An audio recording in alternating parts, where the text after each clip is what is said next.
Welcome back to The Full View. Thank you very much for staying with us. Now, former President Jacob Zuma and French arms company Thales have lost their bid to avoid prosecution on corruption charges. They'll have to appear in court on Tuesday for the start of the trial, which has been delayed for 15 years. Now, Zuma's legal team argued that the National Prosecuting Authority's delays, as well as political interference, were reason enough for a permanent stay of prosecution. Now, Thales is accused of agreeing to pay Zuma for protection to avoid an investigation into the controversial arms deal. Now, arms deal critic, author and director of Open Secrets, Hennie Van Vuuren, joins us now in studio. Hennie, a very good evening to you. Thank you very much for your time. Well, certainly when I spoke to you earlier, you seemed to believe that this was a positive step in the direction to establishing the relationship between the former president and Thales. Absolutely, Griselda. I think the evidence has been there for many, many years. It has been there, in fact, for almost 15 years. It's the prosecution that's been the problem. President Zuma has long maintained that he wants his day in court. To an extent, the French arms company has said the same, but the tactic they followed is exactly the opposite. It's the so-called Stalingrad strategy that both parties who are party to this corruption have maintained to ensure that they don't, in fact, have to stand trial. I think what happened today was a major obstacle was removed, and again an obstacle that Zuma's defense team had tried to put in the way, and that means next week President Zuma and Thales will be in court facing very serious charges of corruption and bribery. But this might still be very far from over. Much speculation about the fact that this ruling might be taken on appeal. That certainly looks like that's the direction it would lead to, which would mean a further delay in the actual start of the trial itself. Well, absolutely. But I think what happens with every single one of these delays is that former President Zuma and Thales must realize at some point that the South African people can see through this. They can see through the fact that the two parties that are allegedly part of this corrupt transaction are doing everything to delay justice. And this is, I think, how the strategy has played itself out blow by blow. They can do that, of course, and that's their right to do so in constitutional democracy. But whether that's going to do them much in the court of public opinion at this stage, I doubt it. I want us to contextualize and talk about, how this arms deal corruption has polluted South African politics. Let's just go back slightly, and look at to the point to where we are now. Absolutely. I think it's so long ago, 20 years ago, that this deal was concluded, Griselda. We bought weapons from European companies, France, Germany, the United Kingdom, BAE, Saab from Sweden, the very big European arms companies who were supplying weapons to South Africa at a time that we didn't need weapons. We certainly weren't going to use them, and we needed to focus on poverty, inequality, the legacies of apartheid. But of course, we'd come out of this history of economic crime during apartheid. We mustn't forget this didn't arrive with democracy. We've had many commissions, even a People's Tribunal last year, that showed the corruption of apartheid informed many of the deals that were in fact made to buy weapons at the time of the late 1990s.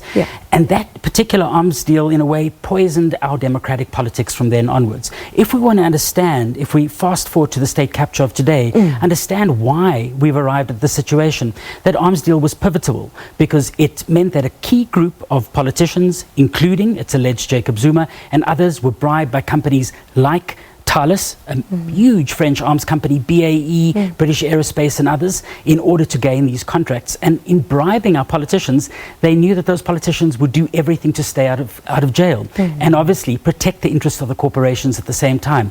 What did that do? It meant that the prosecuting authority and others had to be disabled over a period of 10 years, in making it fertile ground for the state capture that we saw under the Guptas and others. And you speak about that very briefly. How does this speak to the broader context of a state capture and what we're seeing in South Africa now with the kind of information that has come through from the Commission of Inquiry that is chaired by the Deputy Chief Justice? Absolutely. I think, Griselda, one of the most important points to make is that the story of state capture, as we've experienced it now, isn't only the story of the Guptas. We see the assets of the Guptas have been frozen now by US and other authorities. But of course, it's the role of the big big banks, it's the auditors, the KPMGs, the Bain and Company, many others who profited off the crimes of state capture and enabled that process. In the same way that Thales did during the arms deal. It provided the lucre to gain those contracts. And so we see some similarities between those events happening. But it's definitely the corruption both of our politics and our political system and the undermining of democratic institutions.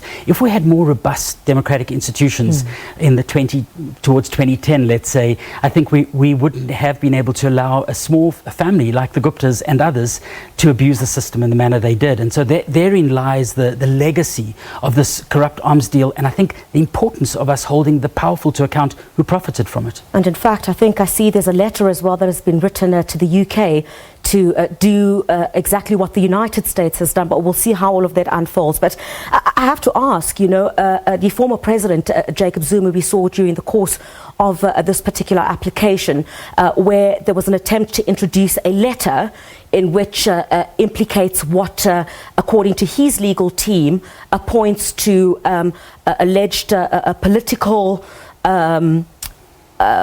interference on the part of the former president Thabo Mbeki, as well as the former Justice Minister Penel Maduna. I mean, does it filter in anywhere, how politics, I guess, according to Zuma's lawyers, may have played its part in this, according to them?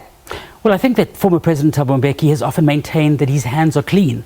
Now, there's no evidence of him being involved in corruption, but he signed off on these deals that the country didn't need when there were tens of thousands of people dying because they didn't have access to antiretroviral medicines in our country.